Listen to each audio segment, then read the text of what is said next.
আসসালামু আলাইকুম, আমি সৈয়দ তেরিন, ভলান্টিয়ার অফ লাল সবুজ সোসাইটি। তো আজকে আমি এসেছি আমার এলাকার একটা জায়গায়, যেটা হচ্ছে শ্রীপুরের সাতকামার। এখানে অনেক বড় একটা কমলা বাগান আর সাথে মালটা বাগানও আছে, মানে দুইটা একসাথে করা হয়েছে। তো আমরা আজকে এসেছি এটা দেখার জন্য। আর এখানকার যে মালিক আছে ওনার সাথে আমরা কথা বলবো যে কিভাবে উনি এই উদ্যোগটা নিচ্ছে বা ওনার মাথায় কিভাবে আসছে যে এত সুন্দর একটা উদ্যোগ নেবে, এত সুন্দর মানে ফলের গাছ লাগানোর বা এইসবই করে। কারণ আমাদের এলাকায় তো এগুলো নাই, প্রথম এটা হয়েছে। তার জন্য আমরা এখানে আসছি, ওনার সাথে কথা বলবো। আর আমরা ওনার সাথে কথা বলার আগে আপনাদেরকে একটু বাগানটা ঘুরাই দেখাই যে বাগানটাতে কত পরিমাণে কমলা আছে বা মালটা আছে। যদিও মালটার এখন অনেক বেশি, কমলা শেষ হয়ে গেছে। তো আমরা এখন যেটা আছে সেটাই দেখব, চলেন দেখাই। এখানে এই গাছটাতে আমরা দেখতেছি অনেকগুলা মালটা আছে, যদিও কমলা শেষ। তারপরে এখানে অনেক আছে, আবার নিচে অনেক পড়ে রয়েছে। তো ওই বাগানটার যে মালিক উনি আমাদের সাথেই আছে, চলেন ওনার সাথে একটু কথা বলি। আসসালামু আলাইকুম, ভালো আছেন? আলহামদুলিল্লাহ, আপনি ভালো আছেন? জি ভালো আছি।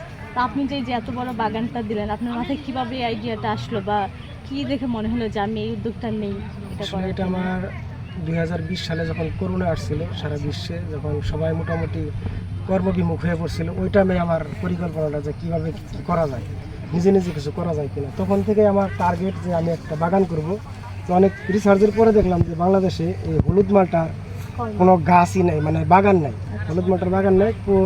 প্রতিদিন বাংলাদেশে প্রায় 500 থেকে 600 টন মালটা লাগে, যা পুরোটাই আমদানি নির্ভর।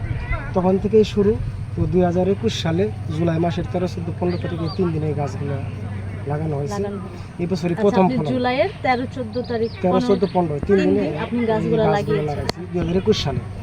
হিসাবে দেখা গেছে প্রায় 3.5 বছর হয়েছে গাছের বয়স। এই বছরই প্রথম ফলন আমাদের। আচ্ছা, তো আমি আশাবাদী আগামী বছর থেকে মনে করেন যে আমার ওই পিকিং আওয়ারটা আর কি শুরু হবে। এবছর আমার এখানে 500 মিশরীয় হলুদ মালটা গাছ আছে, আর 30টা আছে চায়না কমলা গাছ, আর 30টা আছে দার্জিলিং কমলা গাছ।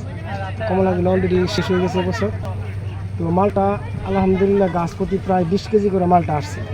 হ্যাঁ হ্যাঁ, আমরা দেখতে পাচ্ছি গাছে প্রচুর পরিমাণে মালটা আছে। আর এখন সবে মাত্র পাকা শুরু করতেছে। এই যে মালটাগুলো এখন দেখা যায় যে পাকা শুরু করতেছে। যদি পুরোপুরি পেকে যায় একদম পুরো হলুদ একটা কালার আসবে, যেটা আমরা বুঝতে পারতেছি এইটুকু দেখেই। তো দেখা গেছে যে মিশরীয় হলুদ মালটা বাগান এটাই প্রথম বাংলাদেশে, মানে 500টি গাছ আছে। তো যদি 20 কেজি করে ফলন হয়, দেখা গেছে প্রায় 10 টন, 250 কেজি বিক্রি করতেছে। মোটামুটি আপনারা তো দেখতেছেন যে সবাই সাদরেই গ্রহণ করতেছে। তো দেখা গেছে আলহামদুলিল্লাহ এবছর খরচ প্রায় উঠে যাবে, লাভের চিন্তা আমরা আগামী বছর আর সাহেব। আপনাকে অনেক ধন্যবাদ আমাদের সময় দেওয়ার জন্য। আর আমরা দোয়া করি আপনার এটা আরো অনেক বড় হোক, আপনার যে স্বপ্নটা সেটা যেন পূরণ হয়। আপনাদেরকে ধন্যবাদ, লাল সবুজ সোসাইটি।